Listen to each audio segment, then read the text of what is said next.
My 53-year-old male, daughter, 31-year-old female, recently announced her second pregnancy to the whole family, who was delighted as she has been struggling since her first one.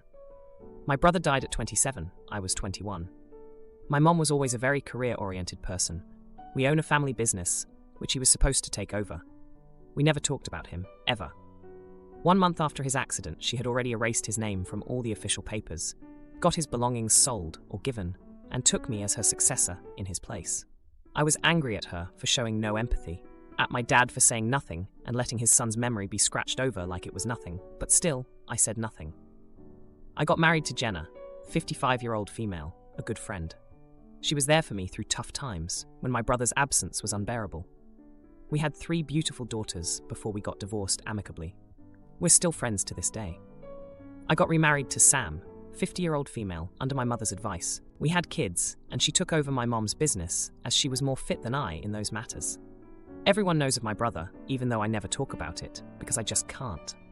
I know I am at fault for not wanting to stop grieving, but I do not know how to deal with this loss, either way. Helen is now fixed on giving her son my brother's name, not because she wants to honor him, as she never knew him, but because it's pretty and unique. Jenna told her it was not a good idea, and that there were plenty of pretty names she could use. But she is making it personal, even though she knows how painful it is for me. Sam is totally on her side as she finds me irrational and stupid. She treats me like a madman and told me I have no say in how Helen deals with her kids. I do get her point, but I find their behavior cruel, and the reason is straight up stupid. I could have understood if Helen was not so impersonal, like this name meant nothing, just pretty and unique. Am I crazy for refusing to let her use a name that means so much to me, that brings so many painful memories to mind, for a reason as superficial as that?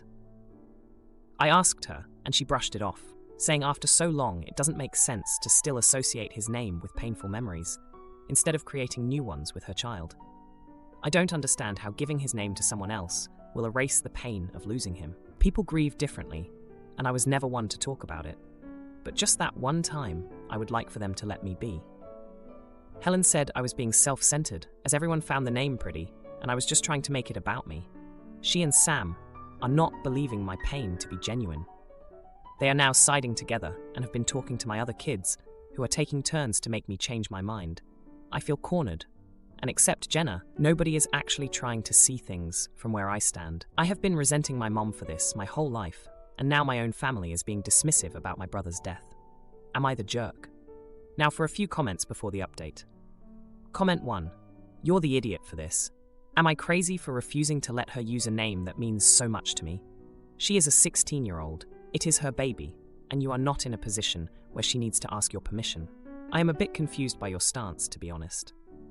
Your brother has been gone for over 30 years. And around the time of his death, you were angry because you felt like the rest of your family was trying to erase him, going as far as never mentioning him. However painful that may have been for you, it was their way of dealing with the loss of one of their children. But now, 3 decades later, your daughter wishes to use his name, and regardless of whether or not she is choosing it to honor your brother, wouldn't it be a good thing for his name to be carried on in some way? Comment 2. With sympathy for your grief, you cannot own a name, and you cannot tell someone else, even your own child, what to name their child. I do not think it is that people do not believe your grief is genuine. I just think they find it difficult to understand why the name is such a sticking point. Respectfully, if your grief is so persistent after 30 years that it is affecting your relationships with your family like this, it might be helpful to seek some counseling. As much as you feel people are not seeing your side, I do not think you can see their side here either.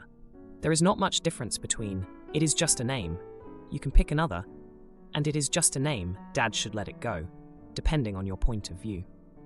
Now for the update. Hey everyone, thanks for all the comments on my last post. It's been a busy couple of weeks, and I've got quite the update for you all. So, after I shared my feelings about Helen wanting to name her son after my late brother, things got even more heated. Jenna, my ex-wife and still a good friend, tried to mediate between us. She reminded Helen of the time when we were all younger, how the loss of my brother had hit me like a ton of bricks. Jenna had been there, holding my hand through the darkest days, and she knew the weight that name carried for me. Despite Jenna's efforts, Helen wouldn't budge. She was fixated on the name, and Sam, my current wife, was backing her up every step of the way. Sam and I had our own history. She was the one who stepped into the family business when my mother decided I wasn't cut out for it.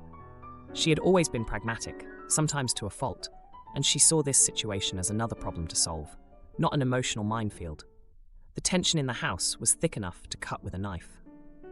My other kids, influenced by Helen and Sam, started to pressure me too. They couldn't understand why I couldn't let go of the past. I felt like I was being ganged up on, and it brought back memories of how my mother had swiftly erased my brother's presence from our lives, a move that had left me feeling isolated and betrayed.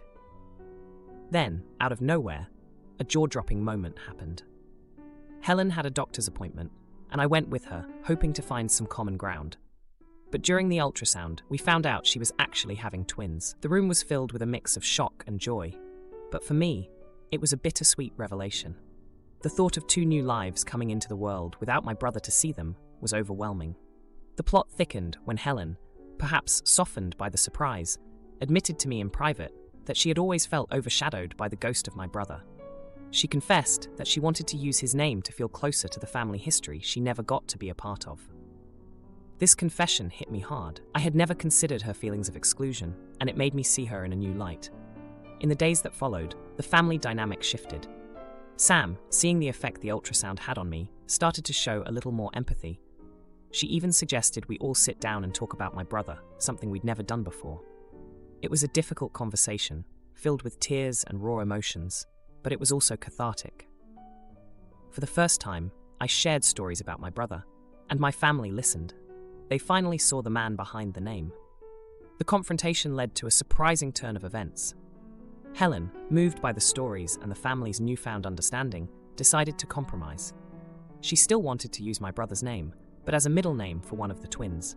The other twin would have a different name, one that didn't carry the same emotional weight. As for me, I started to attend grief counseling, something I should have done years ago. Jenna was right there with me, encouraging me every step of the way. It was through these sessions that I began to understand that holding on to my pain wasn't honoring my brother's memory. It was trapping me in the past. Now, as I watch my family come together in a way we never have before, I can't help but feel a mix of sadness and hope. Sadness for the years lost in silent grief, and hope for the future of my expanding family. Helen's twins will soon be here, and while one will carry a piece of my brother's legacy, both will be loved for who they are, not just the names they bear. Boyfriend wants to join my 10-day horseback riding vacation, despite his knee and GI issues. I let him come, but he regrets it on day 5. I planned a physically extensive vacation, horseback riding through the mountains for 10 days, prior to getting into a relationship with a guy that has a bad knee and a bunch of GI issues, including being an extremely picky eater and unable to drink plain water. When I told him about the trip, he immediately asked if he could come and if there was space on the excursion. He was really excited that something like that exists. He used to ride horses when he was a kid. When I pointed out that he will be on horseback for literally 10 days, hasn't even ridden a horse in 12 plus years, will have to eat whatever food they provide and sleep in a rough campsite on top of all these health issues, he said he would just bear it. I told him he should research the trip and maybe go ride a horse locally somewhere. He had no interest in that and instead went to Boot Barn and started buying cowboy clothing. His knee issues are significant. If something happened, he could really injure himself further, and he is on state health insurance. It's not great care. He kept talking like he really could do this trip. He cannot even walk more than a mile or 2 and cannot go hiking. How could he possibly ride on horseback through the mountains for 10 days?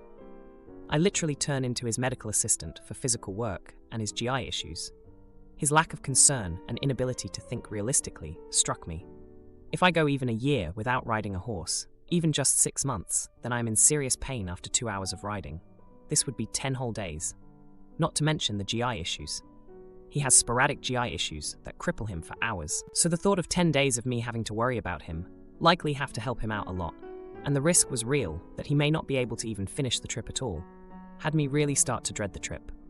I ended up having to tell him that I really want to just do this trip solo, as I originally planned it. I am a professional rider, and I want to get the most out of this trip. He's mad at me, and will not acknowledge his physical impairments. Ada? The water thing. He is physically able to drink water. He says it worsens his heartburn, and that's why he needs to drink soda, chocolate milk, and flavored water. He also cannot eat, normally.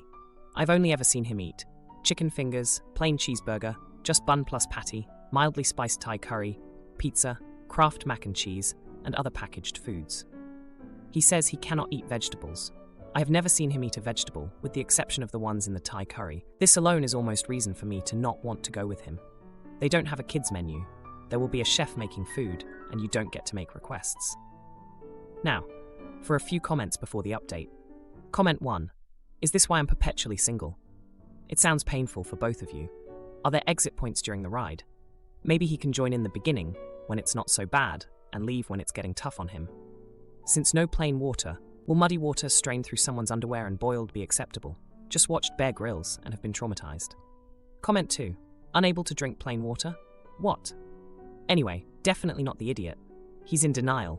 Shitty, pun, situation. But you are not being unreasonable. I don't have any good advice. It's going to be really hard for him to admit he can't do what he used to. But you're 100% right that it will be way worse for everyone if he realizes that while on the trip. Good luck. Now, for the update. Hey Reddit, it's been 2 weeks since I last posted about my boyfriend wanting to join my horseback riding trip, despite his bad knee and GI issues. You guys gave me a lot to think about, and a lot has happened since then. So here's the update you've been waiting for. First off, let me give you a bit of background on my boyfriend's knee. He injured it playing high school football, and it never really healed right. He's always been a bit stubborn about it, insisting he can handle more than he should. That's part of why I was so worried about him coming on the trip.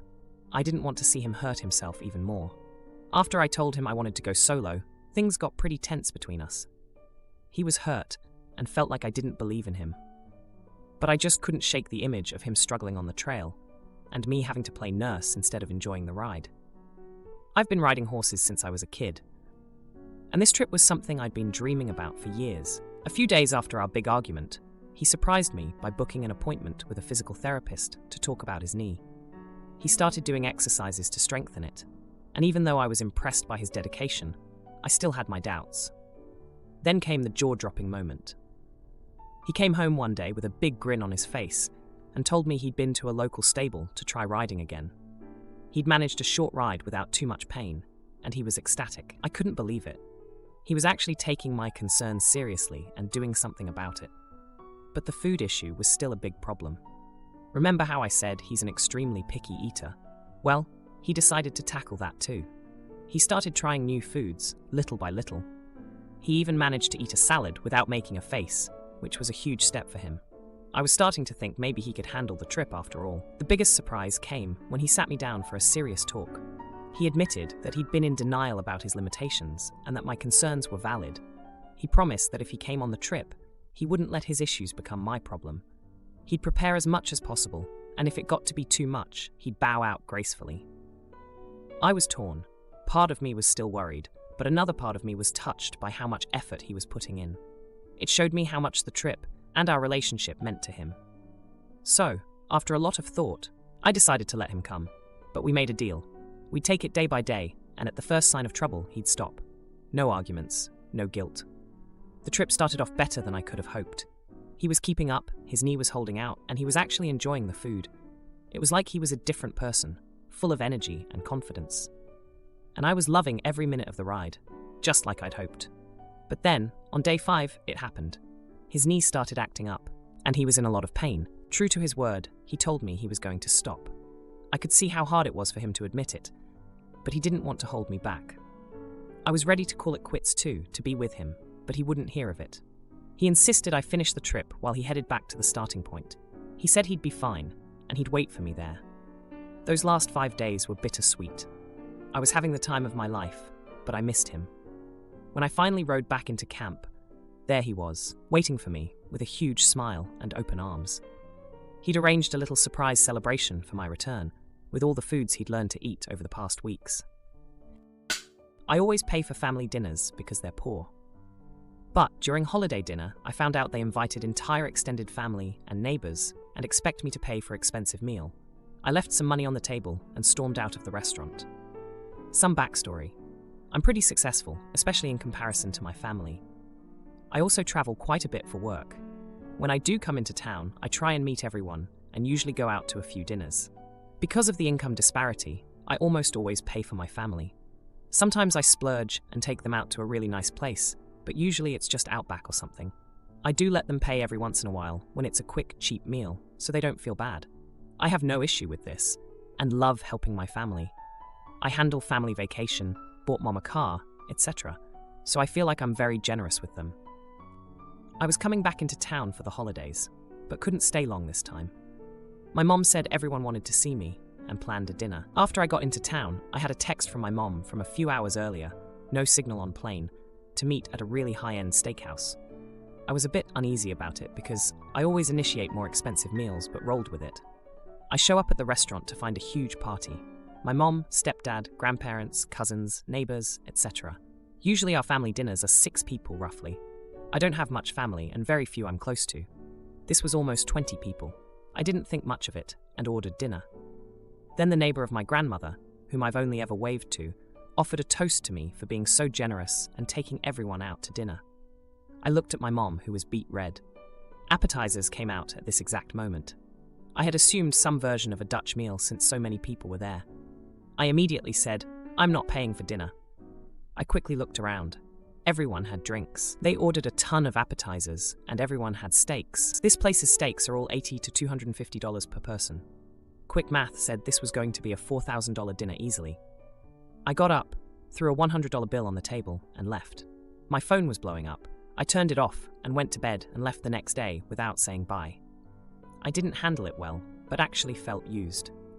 I also told my mother I would stop sending her a monthly allowance going forward. Update. So my mom has been begging me to call her. I figured I'd let it go and called her back. I apologized for storming out and assumed she would apologize too and we could move forward. Nope. I was called selfish, greedy, disrespectful, and mean. I asked how they could call me greedy and selfish after everything I've done for everyone.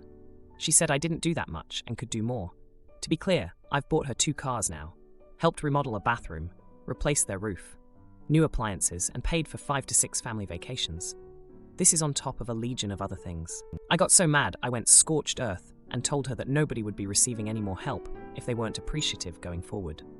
I called AT&T and cancelled the 6 lines I was paying for everyone, cancelled the internet I was paying for, changed passwords on the foyer, or cancelled all my streaming accounts, kicked their cars off AAA, kicked her off my insurance, car, and cancelled the credit card I'd given her. No more free rides. Update 2. Since everyone has been asking, here are the updates. Nothing major. So after I left, my niece, who was not there so third hand here, said everyone was in shock. They tried to cancel dinner, but the appetizers and drinks had already come, so they split a $700 bill and left. Mom's been calling. I'm avoiding her calls now. Her voicemails are each meaner than the last, so I just delete them now. I told her I wanted time for us all to calm down, and I'll talk to her next month. I was uninvited from a cousin's wedding I barely know. They didn't want drama, but let it be known that they would like the present. That conversation could spark off a whole other "Am I the idiot?" thread. They were deciding where the family vacation will be this summer previously. That horse is dead now. I visited with my niece, and she told me that there is zero remorse or understanding. It is basically an accepted consensus that I'm a greedy, mean monster. So nothing juicy. I'll update if anything major happens. But I think this is status quo for quite a while. Now for a few comments before the update. Comment 1. Your family invited your neighbors. Do you even know these people? Wait, it doesn't even matter. And everybody had drinks and appetizers and steak. Oh no. Paying for your part and leaving was entirely appropriate. They took advantage of the golden goose and the golden goose left and cut mama off. Not the idiot. Comment 2. Not the idiot. Okay, you stormed out of the restaurant and embarrassed them, which your mother deserved if she told everyone the meal was on you.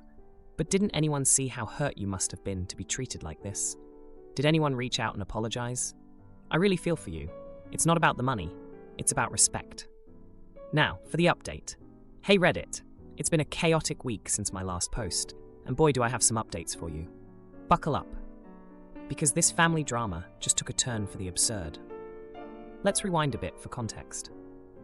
I've always been the one with a bit more financial stability in my family, and I've never hesitated to share that with them.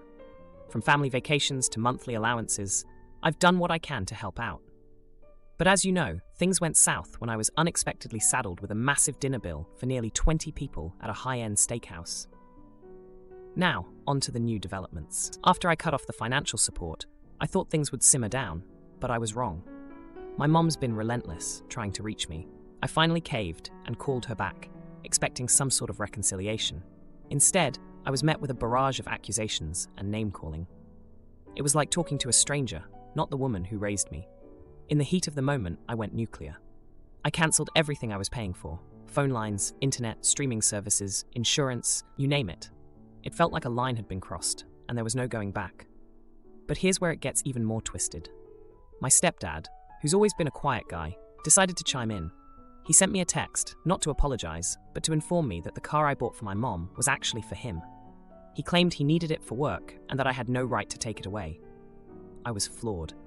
I had no idea he was using the car, let alone that he felt entitled to it. The fallout didn't stop there. My grandparents, who I thought would stay neutral, called to express their disappointment in me. They said I was breaking the family apart over money. It was a gut punch, especially since I've always looked up to them. And just when I thought I'd heard it all, my cousin, the one who uninvited me from their wedding, had the audacity to send me a registry link. No apology, no invitation, just a not-so-subtle hint that they still expected a gift. The nerve of some people. But wait, there's more. Remember the neighbor I barely knew? The one who toasted to my generosity at the steakhouse? Well, they had the gall to send me a bill for their share of the dinner. Apparently, they thought I should still cover it since I ruined the evening by leaving. I couldn't believe the entitlement. Amidst all this chaos, there was one small glimmer of hope. My niece, the same one who filled me in on the aftermath of the dinner, reached out. She's been the only one to show any understanding. We met up for coffee, and she confessed that she felt caught in the middle, but agreed that the family's expectations were out of line. She also shared that the family's been scrambling to figure out their finances now that my support has been pulled. It seems they took for granted all the bills I was covering. My mom's been trying to rally everyone to pitch in, but there's been a lot of finger-pointing and no real solutions. As for the family vacation plans, they're still trying to piece something together, but without my financial backing, options are limited. I heard through the grapevine that they're considering a local camping trip instead of the usual beach resort getaway. The tension has been thick, and I've been keeping my distance. I've had to block a few family members on social media because the passive-aggressive posts were getting out of hand. It's like watching a train wreck in slow motion. If you liked this video, you'll probably like these too. Also, while you're here, please consider subscribing. It's your support that keeps this channel alive and allows me to make better and longer videos. Have a great day.